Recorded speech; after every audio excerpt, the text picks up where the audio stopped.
Hello, and welcome back to Fighting for the Truth. Remember, we buy the truth and we sell it not. So you cannot sell the truth.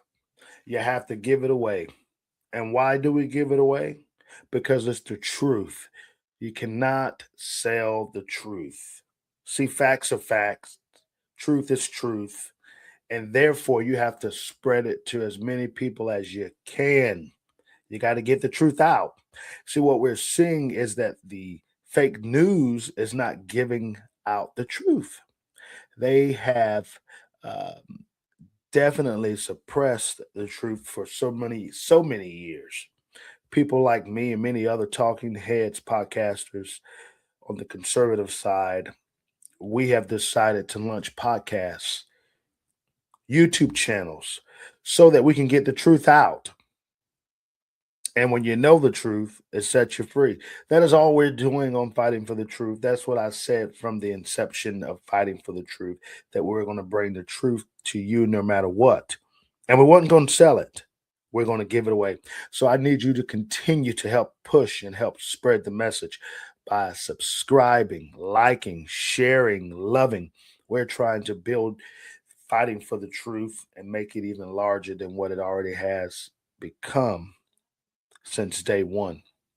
And I'm going to continue to do that. Today, you see me in camouflage. I am wearing I'll say some type of, it's a sweatshirt.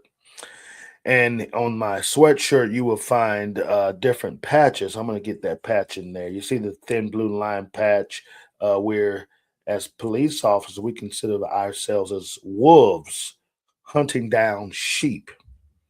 What we say in law enforcement that many people are meant to be sheep, but only a few can be a wolf. And what does wolves do? They hunt sheep. But in law enforcement, it is our job to protect the sheep. And who are the sheep? The constituents, the citizens, those who, I'm not going to say can't protect themselves, but did not sign up to do the job of policing.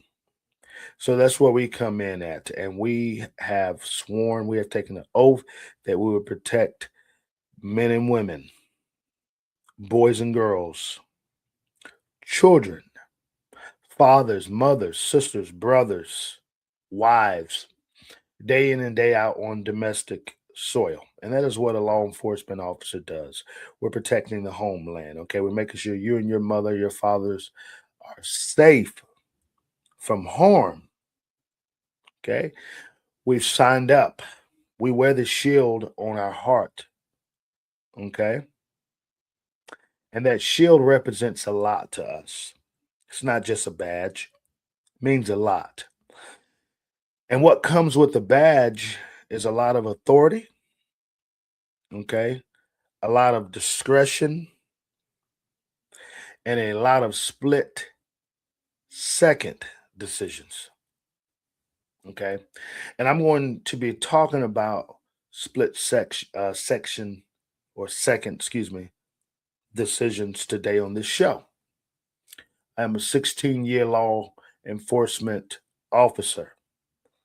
I've trained numerous of new police officers, trainees, cadets, however you want to call them, rookie police officers, on how to do this job safely, professionally, soundly, and most of all, safely. Okay. So I'm going to be dissecting. Of course, we're going to talk today. You see the title of this show: ICE agents versus anti ICE supporters. So today I'll be breaking down the Minnesota video, and I'm also going to show you another clip that involves the agent who fired that deadly fatal shot on last week at Miss Good, Renee Good, which took her life. But it's very important that we break this down, and I don't know if you'll hear or see it on any other show. I'm coming from you with a, again, law enforcement background, a podcasting background, a interviewing background, but most of all, I'm coming to you with common sense background. And the background I'm going to give you is the history of what ICE does, who they are, and what is their main functions and their roles as it pertains to their job. Yes, they are a part of the Department of Homeland Security, which makes up the law enforcement of a federal agency, okay, that houses all the law enforcement federal agencies within policing, okay?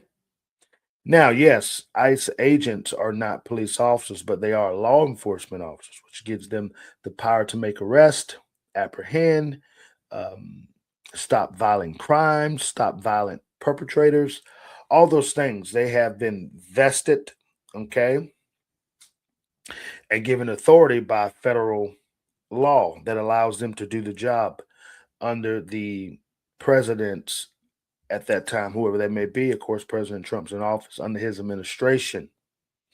And one thing he has deemed on his administration that we have to secure the borders, okay, the southern border to be exact. But not only do we have to secure that border, make it safe and lock down entry, we also have to protect what's already inside of the border, which is our 50 states.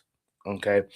And what that means is ICE has been tasked to find illegal immigrants who have entered this country, obviously illegally, and apprehend them, take them into custody, or maybe detain them for a brief moment, meaning citizens, to find out if they are exact illegal or legal as it pertains to their migrant status.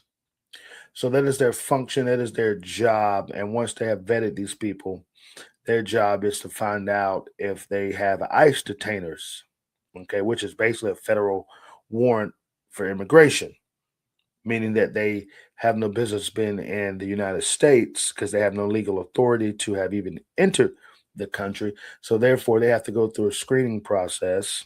Okay, and within that screening process, they find out if they're actually being detained by ICE, okay, or and released, or whether they have to go before a federal judge and have their case heard, ultimately being able to be granted to stay in the United States or deported back to their country. Excuse me. Let me grab a little drink.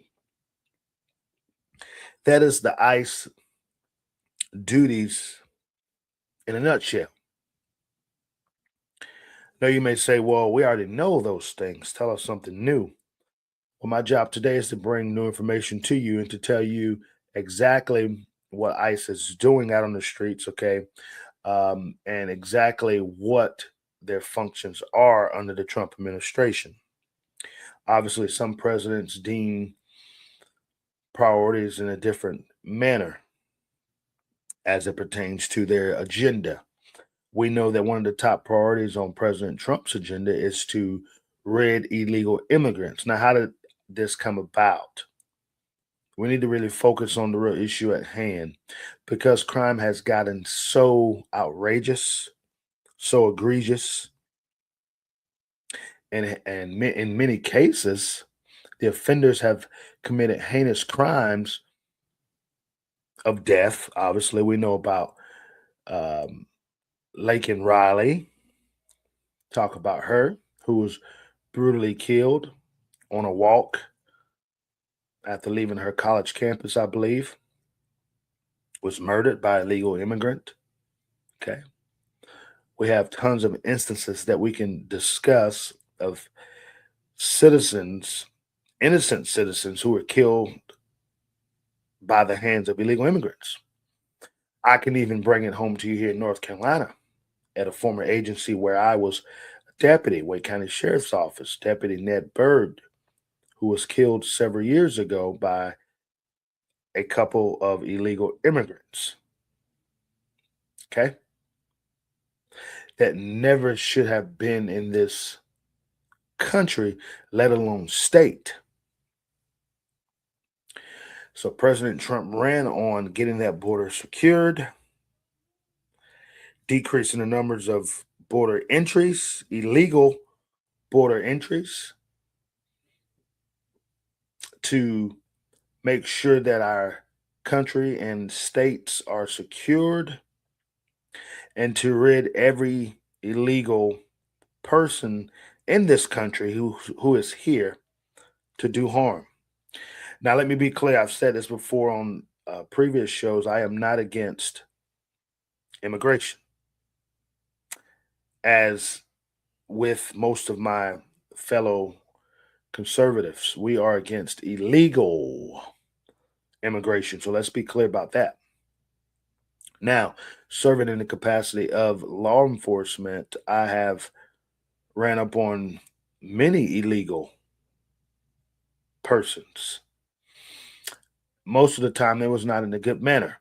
It was on a traffic stop, whether a drunk driver, maybe a domestic violence incident, maybe a bar fight, a party that turned bad. So I've dealt with these things as many other law enforcement officers have around this country. And what we come to find, we run into these guys who are committing the crimes, especially one as it pertains to uh, drinking and driving. We find out most times that they are of an illegal status. Now, I always say this to people when I get into conversations, and most people agree with me as it pertains to law enforcement officers. I always ask them to take a step back and tell me how many times you have arrested an illegal woman, illegal immigrant who happens to be of the gender of female, who have committed heinous crime or has committed a motor vehicle violation or just a crime in general. And nine times out of 10, they take a step back and they ponder over that question and they come up with, you know what? I have not. It's funny you mentioned that. Never looked at it that way. Now, I'm not keeping track, but what I'm telling you, it is a huge increase of male immigrants that are coming into this country illegally who are committing these crimes.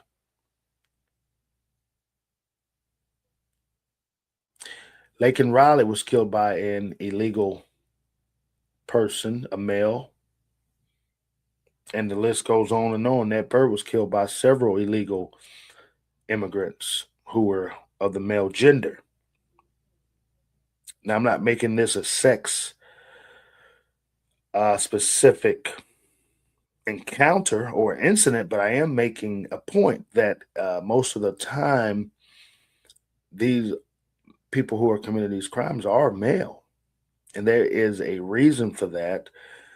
A lot of them are tied to gangs. Not saying that there's no women that exist in gangs, because that would not be true, but 99% of your gang activity is perpetrated and performed or conducted, however you want to say it, by males. It is a male dominant illegal organization, which is fueled and riddled with crime. So we have to be very clear about that. And why did I bring that up? Because we have a lot of illegal immigrants in this country now who are committing these major and heinous crimes that are male, who in fact should have never even entered this country because they were already under some type of gang affiliation before entering America. And part of some of those gang initiations and um, jobs that they're supposed to do within their organization is to commit crimes, whether robbery, murder, theft, assault, sexual assaults. All these things add up. And of course, we know Laken Riley was also sexually assaulted, raped. So these things are perpetrated, but they're also organized in a way that these men are told to do these types of crimes and commit these on innocent people. Most of the time, a person who they know cannot fight back or do not have any means of a personal defense or weapon to rid off that attacker. So that is part of the gang organization makeup, but I'm not here to specifically talk about that. So, what exactly is the U.S. immigration enforcement all about? Okay, aka ICE. What exactly is this agency made of, and what exactly are their job functions? Well, their job functions are solely is to be responsible for protecting national security and public safety through criminal investigations and the civil and criminal enforcement as it pertains to the U.S. Customs and immigration laws. Those laws set out by Congress were specifically designed for ICE agents, okay, and members of the ICE community. ICE carries out its mission through two primary functions or directories, okay? They have two main functions. And so, what you'll see on the ICE side, they have enforcement and removal operations, which is known as the ERO. And what that is, it is a responsibility that they have been granted for the civil enforcement, okay, of immigration laws within the country's interior. So you notice I said civil, not criminal.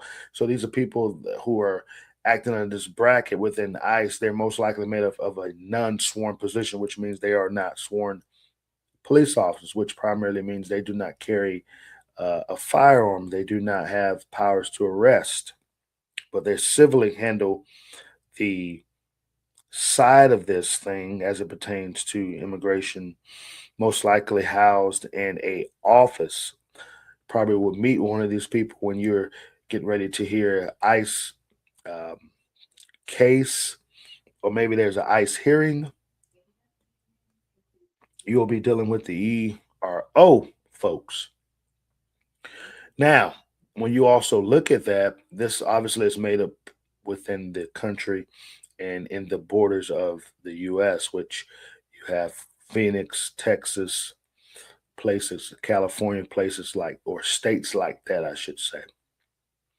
Now, their work is also to identify and arrest individuals, speaking of ICE, who are illegally present in the United States with a focus on those who pose, watch this, a threat to public safety or national security. And that is what we're going to really focus in on today, the enforcement side, the law enforcement, the sworn side of what ICE does, okay? And some of their main functions happen within the national security, also to convict criminals of gang members who are involved in what gang activity. And I told you that a second ago. They also have the authority and powers to detain an individual and house them in a detainment of custody into a facility. You heard much about that during the President Obama's administration, how they were detaining and putting them into a secure facility and allegedly separating. Of course, they said it's about President Trump during his 2016 reign, that they were separating kids from parents, which that was happening, but because they were only separating them because they had already been separated because the parents were dropping them off at the border and taking off. Or in some cases, the parents already had sold them to a mule, which is a person usually involving a gang organization who are paid to smuggle these illegals from one place to the next, ultimately getting them to the border and helping them at that point cross over, jumping over the fence, going under the barricades, breaching the security mechanisms that have been put in place. Okay. Now, they also are responsible, and this is also something that we're seeing now, for the removal of individuals who have received final orders of removal from this country. Okay. And they are obviously ultimately placed back into the custody of their country of origin. That is what ICE does. That is who ICE is. So you have heard that. Maybe some of you knew that already, and maybe some of you didn't know it. But I'm telling you now, that is what ICE does. That is their function. That's their job. So that's what we do. Now, where did ICE agents begin their raids under President Trump? We want to focus on that. Excuse me. When did they start the raids under the Trump administration? Well, I'm glad you asked. They started off in approximately 11 months ago. They started, matter of fact, we'll just say a year. Day one, when President Trump took office, let's put it at a year now, because that's what it's been, a year. Their job was to go out. And now let me back up and say this too. This is very important.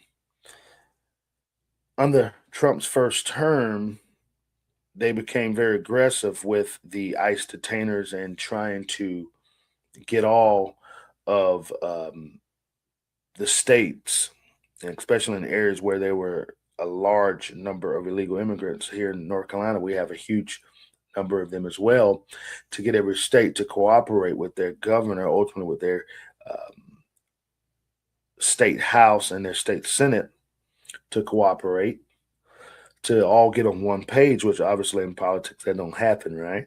To get on one page to all have an agenda of securing the border as well in their states as well, to rid these illegal immigrants again, who I want to make sure that I pay a special interest to those who are violent. So we're talking about our gang members. That was the ultimate goal, to rid them. I know there are many illegal immigrants who are here in this country who are law abiding citizens who work every day, who provide for their families, who are productive, who contribute to society. We don't want to necessarily see those people removed, harmed, or bothered. But what happens, they have been mixed in with illegal immigrants who are causing and reaping and wreaking havoc on innocent American people, what you heard me talk about at the top of the show. That is the main reason why Trump has put so much pressure on ICE and have given them so much, um, I won't say reign or free reign, but have really paid a special interest and focus on them, because right now they're doing the heart of the work as it pertains to law enforcement as a whole. They have a very dangerous job because, again, they're trying to round up illegal immigrants who are tied to large, very dangerous gangs, MS-13s, okay, Trinde Araga type people, okay, people who are tied to um, the South American gangs, very violent people. And of course, we have a gang problem already in America, Bloods, Crips. But when you go beyond that threshold, you see the ones that enter this country who are part of the cartel regime. They're very, very dangerous. I've seen them, I've encountered them. These guys are going for blood. And because of that, number one, being a gang member, not about their race or skin color, but being a gang member because they're committing crimes, preying on the weak, disrupting society. And then you couple that with being a illegal immigrant, adds more fuel to the fire. So the only way to really rid them outside of putting them in jail, ultimately prison, and once they serve their time, they're out doing the same thing. Let's get them back to their home of origin, because if we push them back, hopefully our crime will decrease as it pertains to violent crimes dealing with gang members who are part of the South American gangs who make up areas of our um, borders, bordering countries, who really had no purpose and business being in America other to conduct themselves in a violent manner. Again, to prey upon the weak. So you got there, and that's where President Trump is today, is trying to rid these people and move them out of our country. So what you find was I'm going to look at North Carolina specifically because I live here. I've worked at the sheriff's office. Every sheriff, we have 100 counties in this state of North Carolina. Every 100 sheriff was supposed to be on board with the ICE program. And how does that look? When I bring when I bring a person, let's say they're a legal immigrant status, and at that time I do not know that, bring them into the jail facility. Let's say I picked them up on a shoplifting charge. How it works is this: they go before the magistrate, obviously after they have been booked through the process. Before even going to magistrate, let's back up. In most cases, it really should look like this, but most sheriff's officers are not cooperating. But they would go before the jail staff, searched, okay, after we bring them in. Then they would be fingerprinted as a normal and average American would, or any person has committed a crime and is going into the jail. They will be booked, fingerprinted, and ran through the ICE program, and that is the federal ICE software, all that stuff, and they would find out if they are being wanted or were being wanted by ICE, which means that they would have an ICE detainer. It's either a yay or a nay. Now, if that person is not under ICE detainer, okay, they are free to make bond once they have went before the magistrate and the magistrate set their bond and they're able to get out of jail. They would go and be set free as any other citizen would. Now, if they would have an ICE detainer, it is the job of that sheriff, okay, or the men and women that's working under him, whoever he or she has designated to work in this particular unit, to go through the proper channels and procedures and stages and notify ICE that they have said person in their jail facility who has committed blah blah blah or this type of crime. But on top of this crime, they have noticed that they have a ICE detainer. What that looks like is this: they are supposed to go ahead and go through the regular procedures, and meaning the jail procedures, whatever those procedures are, every jail does it a little different. And once they have set those things in priority, so let's just say they handle the local business of the state, then the feds would come in. They are granted a 48-hour by law process to go ahead and retrieve said person, meaning they have to come to the jail and physically take that person into custody. And from there, they go to a ICE detainment facility. And there, their ICE process would start, their deportation would start. And you heard me talk about the ERO. Those are the folks that they would meet with and go before to hear their case and decide whether it's worth pursuing. Now, if ICE doesn't make it within that 48-hour window by law, that sheriff's office at the jail, if they're given a bond set by a judicial official and they make bond, they are supposed to be released. So what we found here in North Carolina, a lot of sheriffs were not participating in that. They weren't even vetting them through the ICE system. Therefore, they were free to go back out into society once they had met all the prerequisites of their bond. Obviously, if they're given a no bond, then they're not going to be able to be released. But if they gave them a cash bond or a verbal or what we call written promise to appear, which means they wouldn't have to put up any money, but they'll have to appear at that set date and time that was set out by the courts to come back and answer to the charges that they were charged with. What we find when that process does not happen, these people are released back into society, and most times, in most cases, they recommit crimes, or in most cases, you never hear from them again, and maybe they move on to another state and commit more crimes. They are racking up more charges, and what we find, a lot of these people who are legal immigrants are under names that have not been vetted, and most time, 9 times out of 10, turns out that it's not even actually their real name. So law enforcement is given a task that is very daunting and hard, and it's a lot of work goes into it. But I wanted to break that down to you so that you can understand exactly what ICE does and exactly what law enforcement agencies are up against. Okay. Now, it started back at, you already know this, many of you who are watching right now, Los Angeles. We saw the raids that happened there. We saw the violence that took place, the rocks being thrown at the agents, and that started this raid process. And then they moved on. This took place back in June of 2025. And then they went ahead and moved on to other states like Washington, D.C., obviously, which is not a state, but went to the D.C. metropolitan area. Then they moved on to Chicago. And you've heard President Trump make many verbal threats that he's moving in other states, which he is doing. Went into Memphis, Tennessee, went into Portland, and I'll talk a little briefly about Portland. Went into Portland, Oregon, and then of course you saw here in our state in North Carolina, they went into Charlotte and also Raleigh, North Carolina. They also went into New Orleans, and now they are in Minneapolis. And of course, the highlight of this story that we're shedding today will be dealing with Minnesota. Minneapolis. Okay. So we're going to see how that worked out in Minneapolis. But they are in Minnesota right now.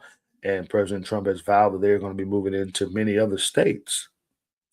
So if you have a huge population of illegal immigrants who are committing crimes and you have violent crimes, deaths, assaults, all these things, understand this. ICE is moving into your state. And most times they're going to be moving into your state because your local sheriffs are not participating in helping them round up these folks.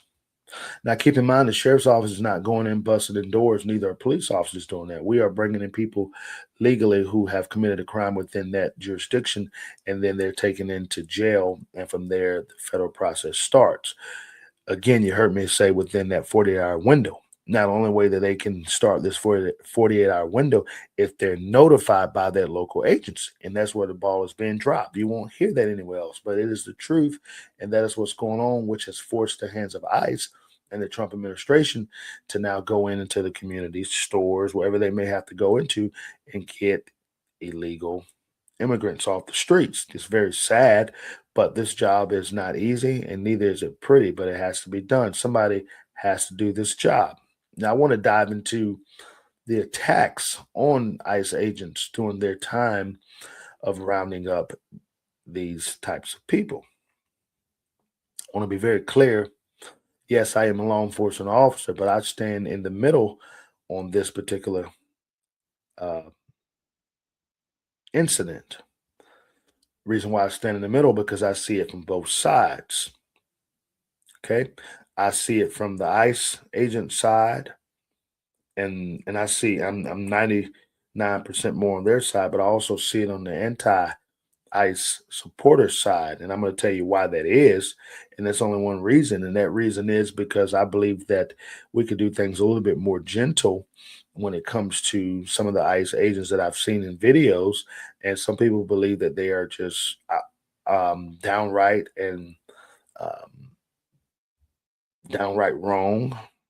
They believe that a lot of them are um, on the surface of it very aggressive and have no legal standing and no moral ground to stand on. Now, I don't believe that, but I do believe that in some instances they could maybe be a little bit more tactical, again, from the videos that I've seen.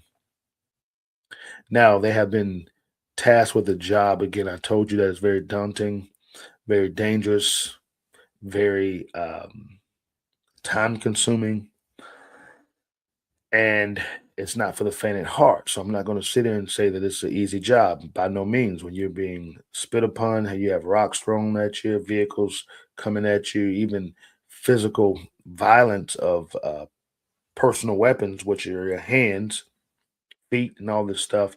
But also you mix in there gun violence, which I'm going to talk about. That makes for a very dangerous job. Of course, the job of law enforcement already is dangerous, but you even heighten the danger alert when it comes to rounding up these gang members and people who are very violent and aggressive. Because at the end of the day, who wants to be forced out of their home vehicle or place of work, or just in general, you're walking on the street and you are um, not attacked, but you are encountered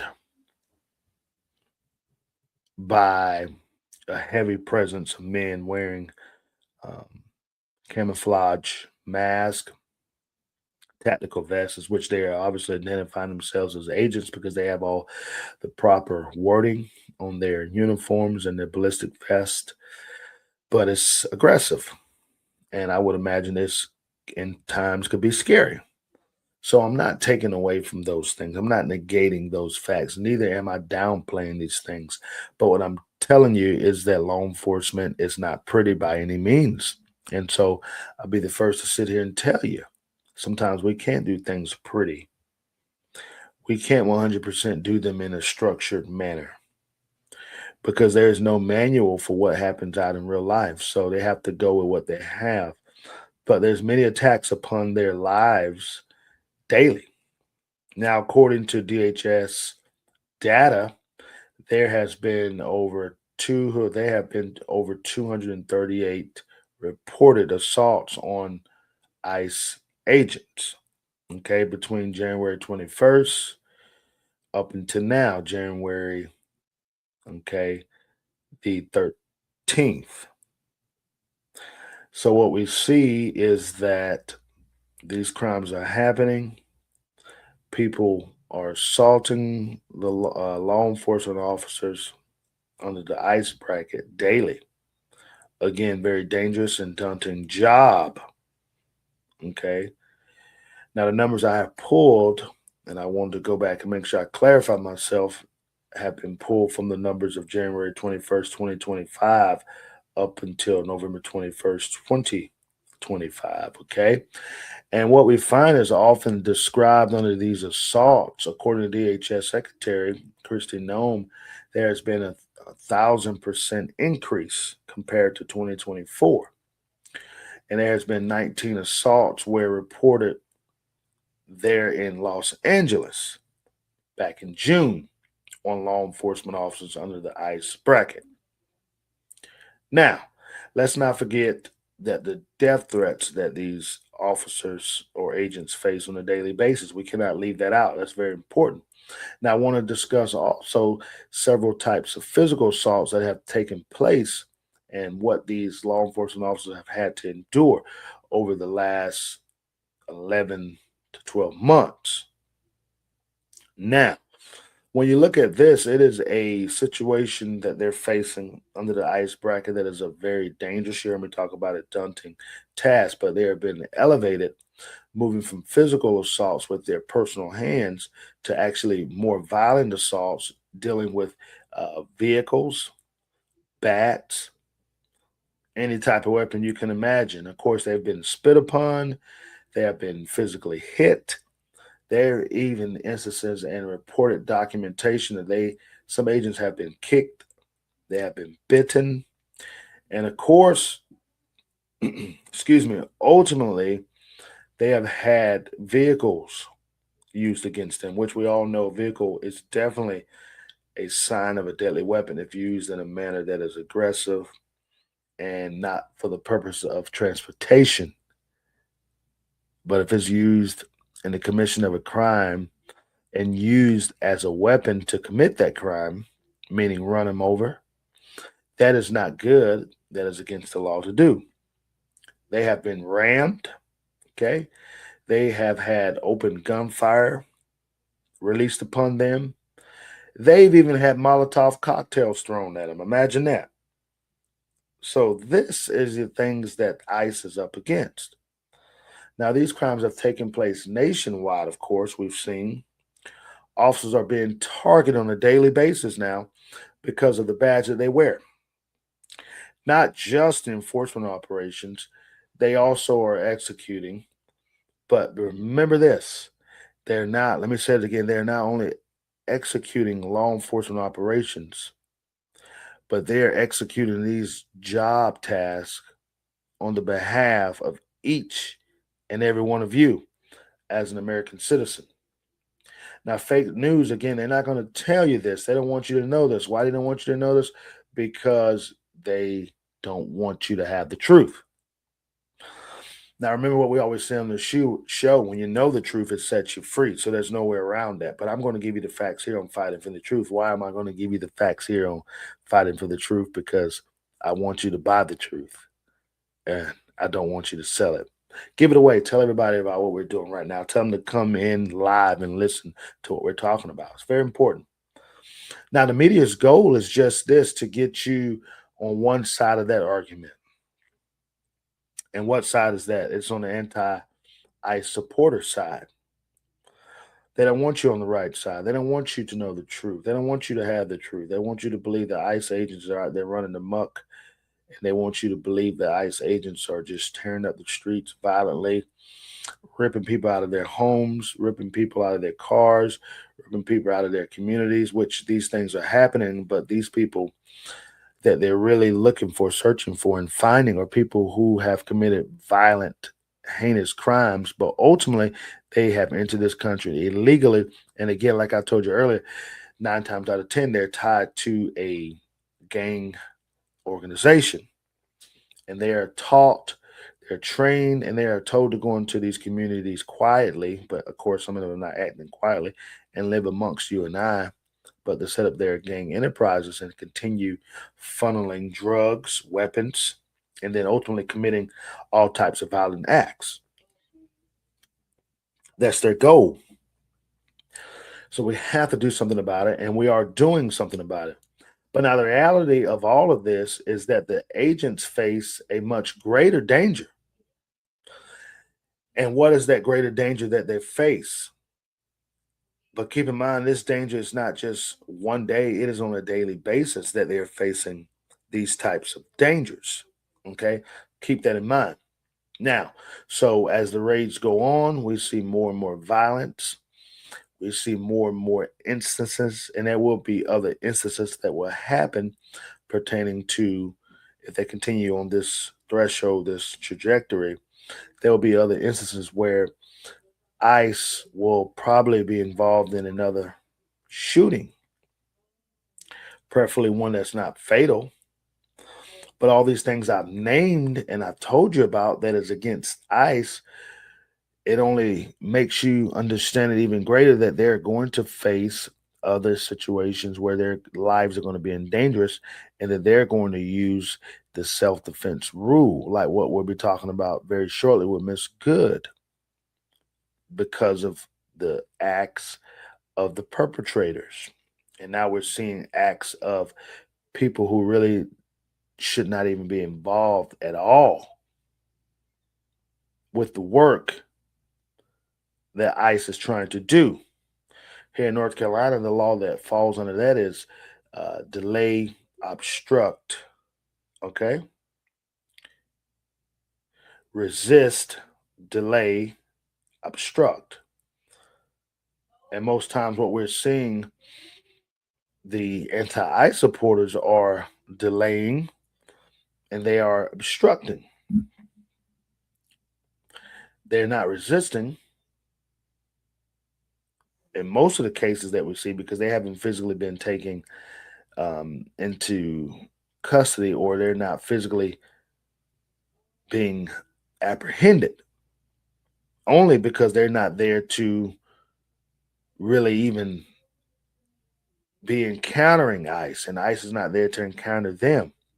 But their whole job is to delay and obstruct so that they can get the ICE agents miscombobulated and confused on what their real job is and to distract them and put all the focus on them to where most instances the person that they're looking for maybe even have eyes on or may could even be standing in front of them are able now to flee, which I'm going to tell you about here momentarily, because they have been interrupted by these anti-ICE supporters.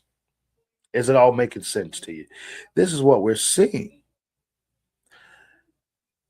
Then you couple in the person that they're actually looking for and they have their hands on, or maybe they even in front of them, as we call it in a investigatory stop, whether that's by vehicle or actual physical encounter, person to person, and you're finding out who this person is by identification and all these things.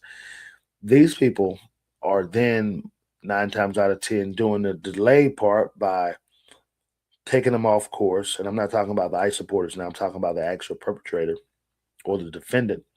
They're delaying them by spinning the wheel around. And then they mixing in the part of when it's time to actually, in most cases, make the arrest. They are resisting, which we see that a lot in law enforcement as a whole, anyways. And then the obstruct part comes in at is whenever they're doing a +1 incident, meaning maybe they're not trying to even allow them to get cuffs on them. They're fighting, so they're resisting.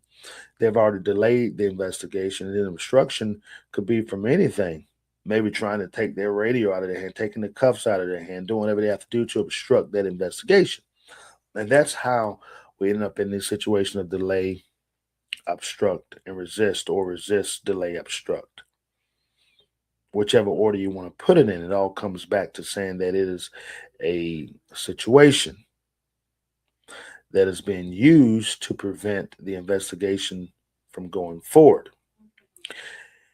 Obviously, if they were to stop these three things that I spoke about, many people will be saved, many lives will be saved, and there'll be less tension happening during these encounters. Now, I'm going to say in the same breath, the ICE agents sometimes need to take a step back, breathe in and breathe out, and realize what they have in front of them and make a more rational decision if they're given the opportunity to do that. You heard me say earlier at the top of the show that law enforcement is not always given the opportunity to make split decisions. Ones that is, I should say, maybe ones that the public would like to see us make. Only because the public's not doing the job. They have never done the job in most cases. So, yes, they want us to be able to tase someone or maybe just push them down to the ground or shoot them in the leg, as I hear all the time. These things are not based on real life scenarios. You're in a split decision type situation, and not all the time you're granted to take a step back in these split decisions, 1 second type situations. Now, more agents are being harmed. Okay, we're seeing this. The news won't tell you that, but the facts are there. They're being harmed. And why they're being harmed? Because of people like agitators, people like anti ICE supporters. Remember, we're talking about ICE today. Goes back to that, what I said, delay, resist, delay, and obstruct type situations.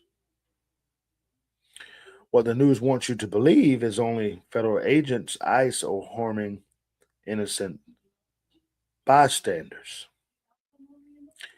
But guess what? There shouldn't be any innocent bystanders involved in the scenario, in the incident, when there's time to actually physically put hands on people. If you're not a part of that scenario, you shouldn't be involved. And therefore, there will be no harm done to an innocent bystander if they're not mixed in, coupled in to the incident. Okay. Now, I want to talk about the gang Trinde Erwaga. They had two officers that were ICE agents that were shot at. Okay. Back in Portland, Oregon, or I should say, multiple officers were shot at. They were called to a hospital in Portland, Oregon that went bad. Shootout took place there. And of course, ICE agents had no other choice but to fire back, and they wounded two of the gang members. And you saw that. Matter of fact, the police chief was on the news, I believe, crying about the incident, taking the gang members' side from what I saw.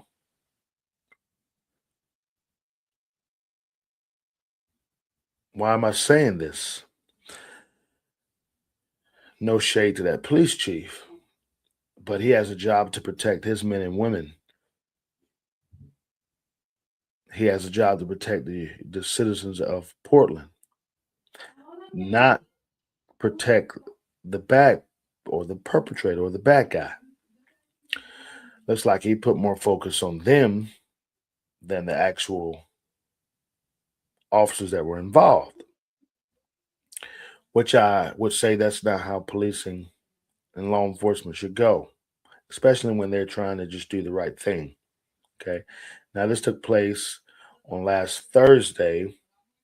Of course, the officers fatally shot and wounded Miss Good in Minnesota, which I want to talk to you briefly about. But I want to talk before I move into that. I want to tell you about the gun violence that is happening within these ICE raids.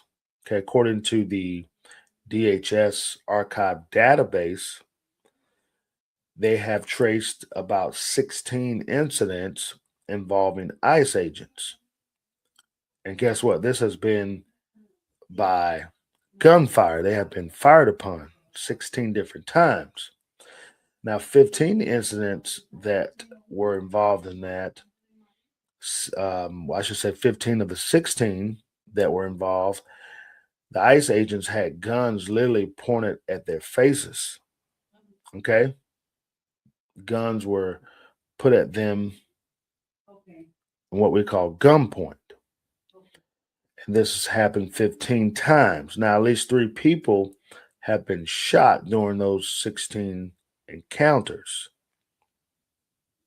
Okay. And we know that, of course, the fourth shooting that's happened. So, right now, only documented has been four shootings. One was deadly as it pertains to Miss Good, and of course, the ICE agents that shot the gang members. Okay. So, you're looking at four shootings in total, with a couple of them ending in fatal shots. But I really don't want to include Miss Good in this particular one because she was not being apprehended. She is what I spoke about earlier, a anti-ICE agitator or anti-ICE supporter whose job is to delay and obstruct these ICE agents from doing their job. Okay. Now, there have been several shootings that have taken place while the perpetrators have been in a vehicle driving. And a couple of these incidents involve traffic stops where the perpetrator was evading arrest or fleeing to elude. But I want to talk about the shooting in Minnesota with Miss Good. But before I talk about the shooting with Miss Good, I got to talk about that we're going to be talking about the same ICE agent who was involved in the incident back in June of 2025. Many of you know about this already, but he was actually involved in another apprehension that went wrong that ultimately could have killed him, but instead he sustained about 30 stitches, from my understanding. It just took place in Bloomington, Minnesota. Okay. Just a couple weeks ago, or a couple months ago now, I should say. And what happened was, I'll set it up for you really quick. The gentleman had actually, the ICE agent had actually tried, him and some other agents were trying to apprehend a vehicle for a gentleman who was a registered sex offender, Mr. Nunez. And what happened was, when they got him out of the car on the stop, or really, they never even got him out of the car. They were trying to get him out of the car in that traffic stop. Once they pulled him over, the ICE agent who fired the fatal shot at Miss Good back in June, he's involved in this incident. He goes to the vehicle to try to get the gentleman out of the vehicle, because in law enforcement, no person who is of a violent manner, who is operating a motor vehicle, should be left behind the wheel of a motor vehicle. Why? Because that motor vehicle can be used as a weapon, or it can be used as a getaway. He's already behind the wheel. Why not drive away from the police and lead them on a high-speed chase? I've been in many, but this is their MO, their method of operation. So they was unable to get him out of the vehicle. So the ICE agent in question attempted to reach into the vehicle to tase him, and trying to get, I don't know, the keys out of the vehicle, out of the ignition, or maybe even get him out of the vehicle. In police work, we call it extracting the person out of the vehicle. Wasn't able to do that, except the gentleman put it in drive, and the agent is stuck in between the seatbelt and the door frame, I believe, and he is ultimately drug 100 yards, and he sustained injuries to his forearm and his hands, which ended up with him having to get about 30 stitches in his arm. Now, this happened before Miss Good's shooting. Remember, back in June 2025. Now, I want to show you this video real quick so that you can see exactly what happened here. Here it is.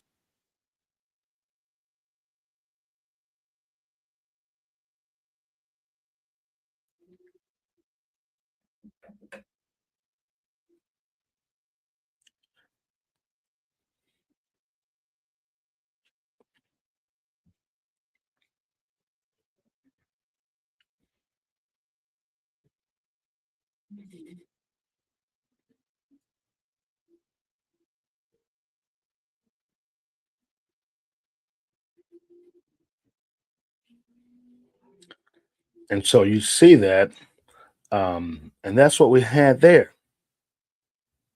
You had that particular incident right there. And it's never good when these things take place. It's never good when these things happen. And so that's what you end up with. So this gentleman is highly afraid to do his job, talking about the ICE agent, because he's under so much pressure. And I would imagine he's having a case of post traumatic distress disorder in this moment when he is thinking to himself he's about to not only be dragged by a vehicle again, but hit, which can end up with him dying. So that could be the reason why this fatal shot took place. I know that is what they're probably going to use in the defense if this goes to trial, that he felt, of course, in law enforcement, we are taught to know and believe that we can only use deadly force when our life or a third person life is in danger in a moment of what we consider to be an imminent sign of deadly force, meaning that person, whoever is committing or is about to commit deadly force upon us or a third person, we have to believe and know that it's reasonably believe that that's going to happen. Therefore, we can use deadly force. We're justified to use deadly force. In that case, he fired around at Miss Good because he felt as though that she was going to run him over with the vehicle.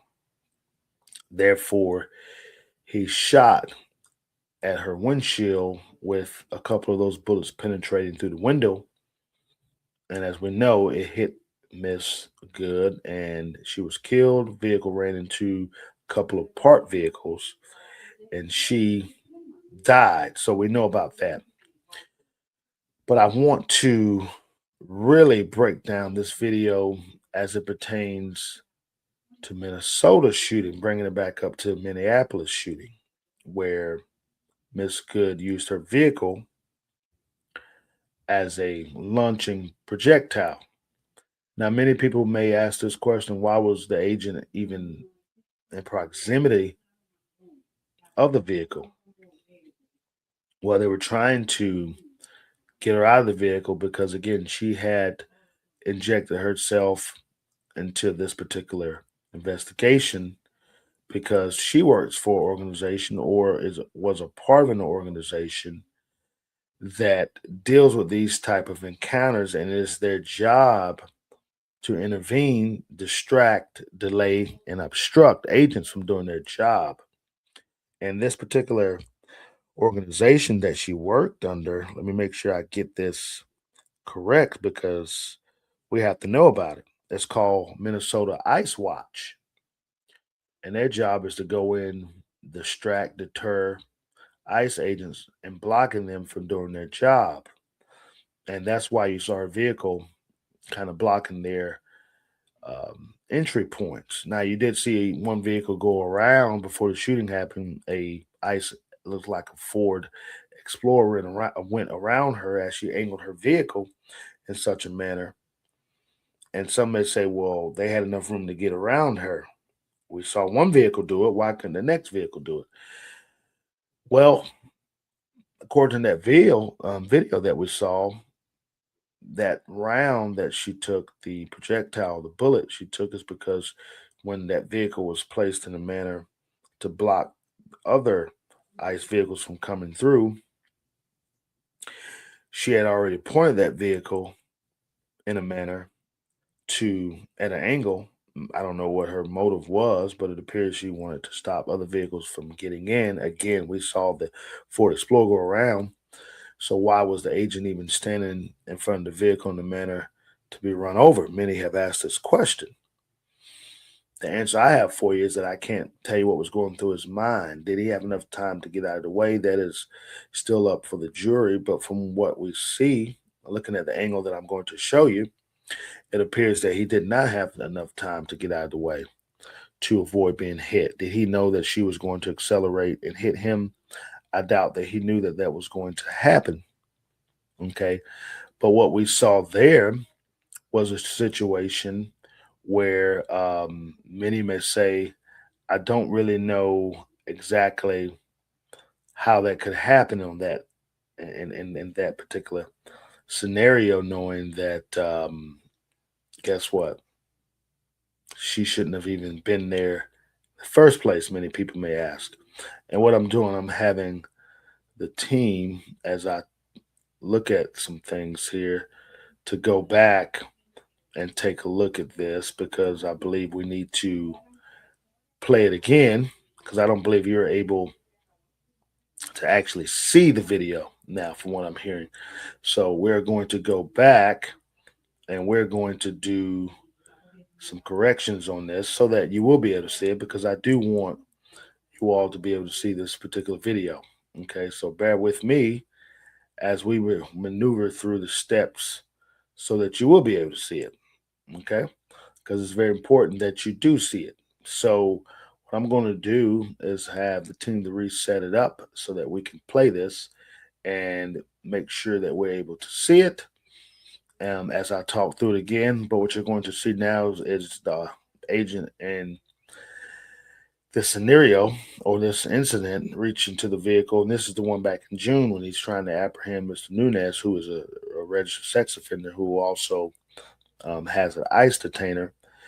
Um, Drag him 100 yards. So I do want to show you that. And let's watch that really quick. To get out of his car. One of the officers, the same man involved in yesterday's shooting, then broke a rear window and reached inside the car to unlock the door. The driver accelerated, dragging the officer about 100 yards. So as you can see in this picture, the incident left the ICE officer with injuries. He has multiple injuries on his hands and arms from this particular incident. So what we do know is that at the end of the day, this guy's probably feeling some type of post-traumatic stress in this good situation, thinking that it's going to happen again. So therefore, he makes the decision. Again, his discretion, his authority, his mental faculties say that he is in an imminent threat if this 4,000 pound or 6,000 pound vehicle rams him. It can crush him and kill him. So he makes a decision by, hopefully, his decision in his mindset was to stop her from driving any further. Maybe not necessarily to kill her, but to stop her, maybe send her a message, wounding her, or just scaring her in the process of getting her to stop the vehicle. Don't really know how that looks entirely, but what we do know is that the vehicle stopped. It didn't hit her. He was able to also jump out of the way. Last second decision. Again, split second decision. Thank God with his mental faculties, his training, his adrenaline told him to get out of harm's way because there is a imminent threat of danger that is upon him. So therefore, you saw what happened in that instance. Now we're going to Miss Good. Again, she's there to agitate, to delay, obstruct this investigation from going forward. And therefore, she is struck by the vehicle in question. Okay. Now, many may say, well, I don't understand how he was actually in operation of doing his job because he was trying to get her out of a vehicle after she had not committed a crime. Well, we have to go back and say she has committed a crime because I told you about delay, resist, delay, and obstruct, where she hasn't resisted but delaying and obstructing.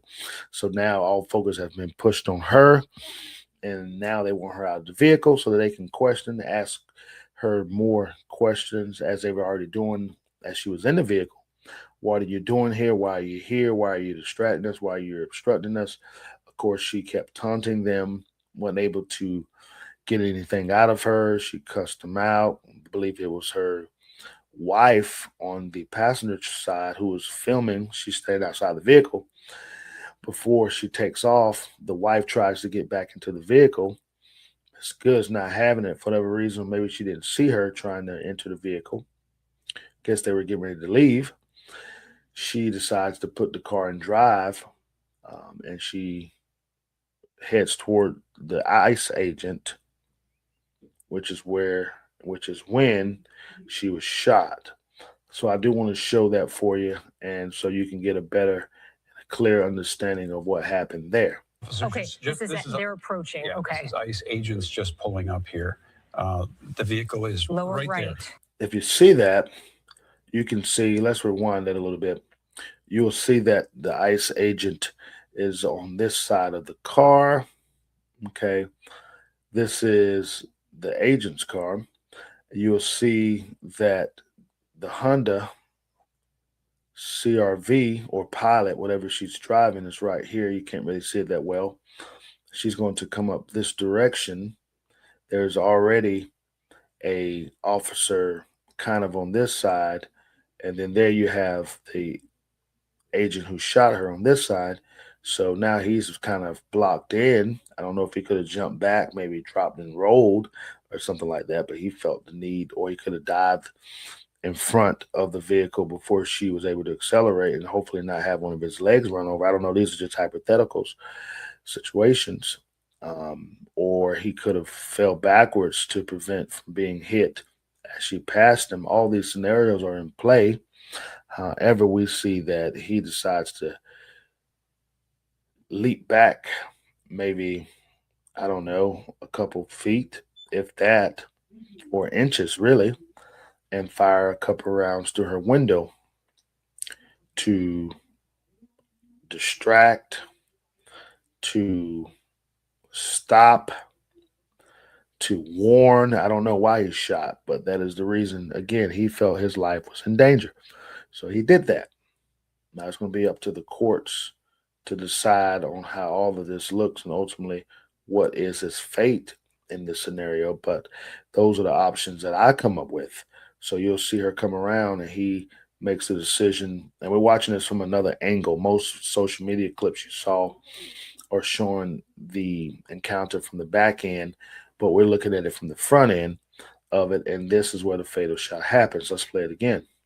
The vehicle is lower right there.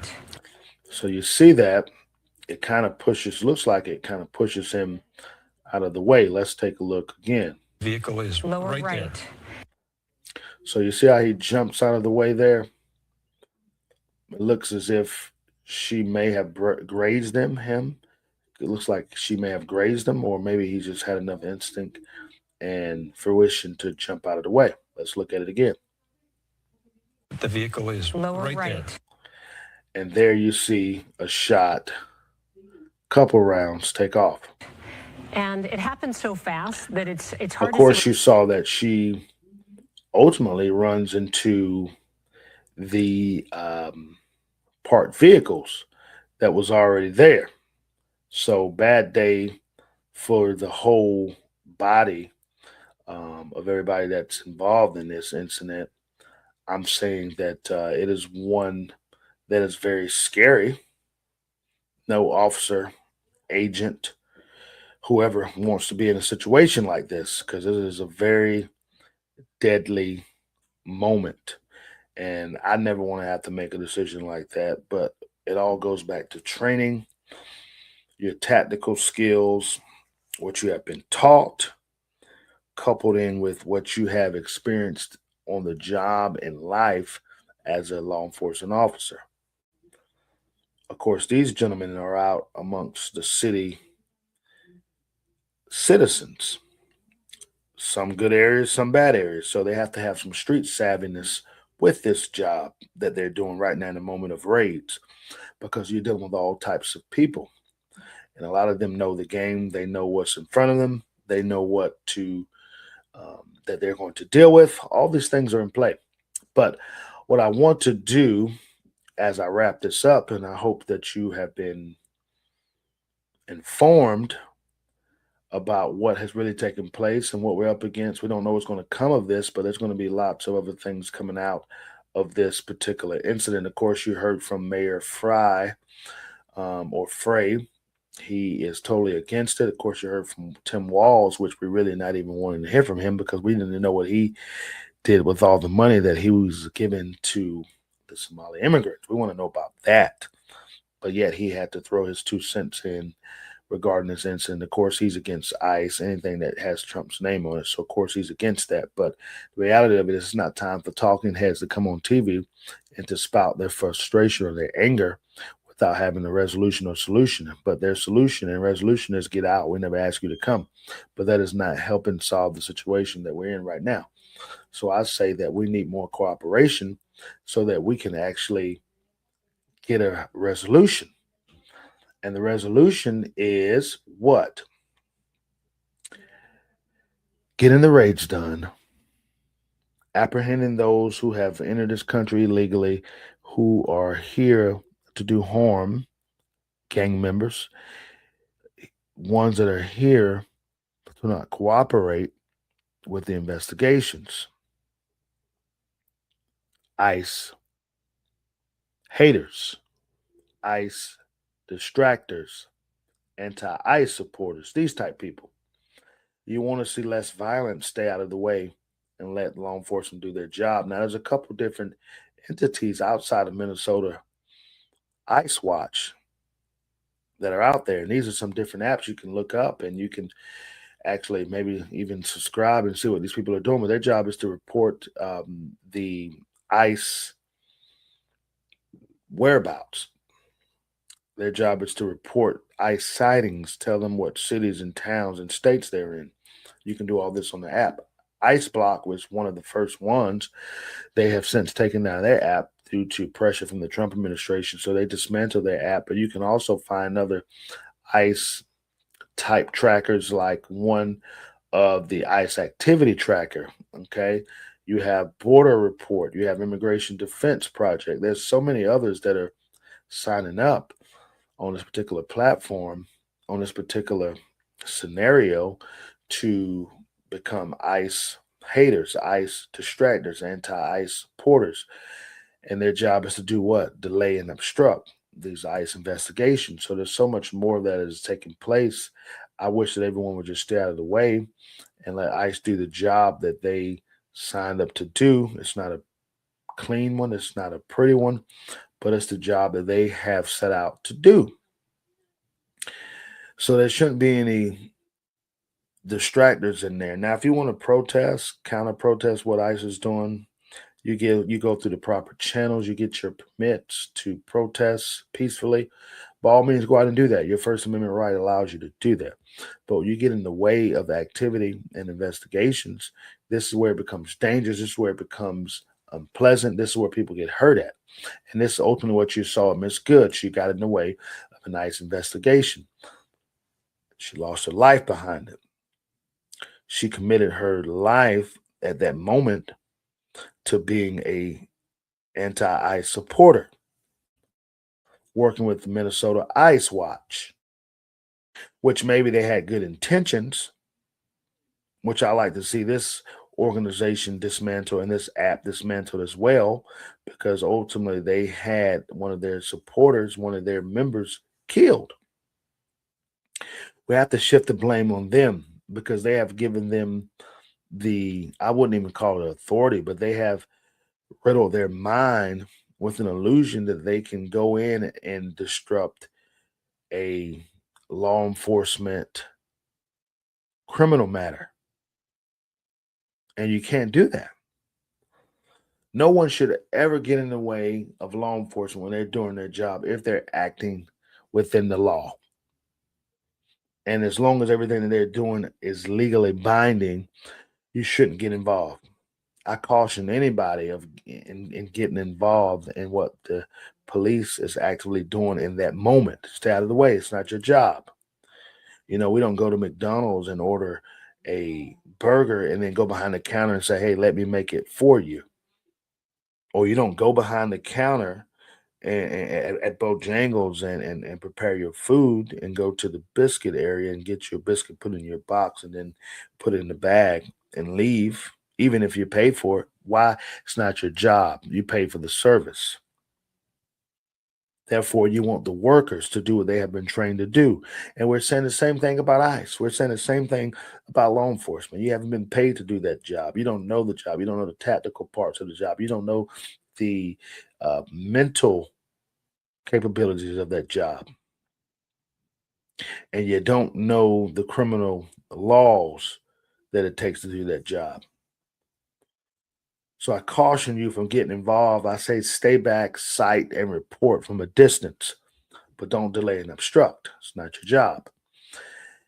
And if we do that, Our cities, our towns, our states will be more safe. They'll become safer when we're dealing with ICE raids. Right now, because it's a very volatile time, it's a very dangerous time to be involved in that.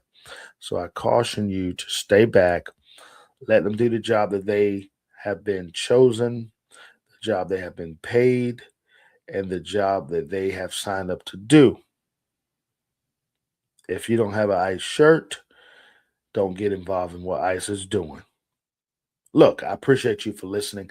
I hope that this show has shed light onto what exactly was going on, and I pray that we can heal from this. And I also pray that we can get back to coming together as a community and doing things the right way. All we want to do is rid people who are committing crimes in this country that are preying on innocent people and are only here to hurt. Those are the people that we want to see brought to justice. Those are the people that we want to see apprehended, and ultimately the ones that are doing heinous crimes, ones that they have been told to do under organized gang affiliations. We want them out of the country, and especially if they are here illegally. That is really the job that ICE should be doing and wanting to do. And unfortunately, with all this bad, the good have to suffer. Say it again. And unfortunately, with all the bad, the good have to suffer. And that's me and that's you. We're mixed in between. We cannot get involved in what ICE is doing. Stay out of the way. Again, silent report. Let them do the job that they have been chosen to do. This show has been fairly long today, but I had to bring it to you. Hope it has, again, shed light. And I need you to do me a favor, please, before we go. I need you to do me a favor. I need you to do me a favor. You already know what my favor is going to be, but I need you to do me a favor. Would you please do me a favor? And what is that favor? Buy the truth and sell it not. Remember, you cannot sell the truth. You got to give the truth away. And why do you give the truth away? Because the truth is free. When you know the truth sets you free. Until we meet again, until we do this again, let's continue to pray for our country, our president, and pray for each other as a whole. Stay safe, and God bless.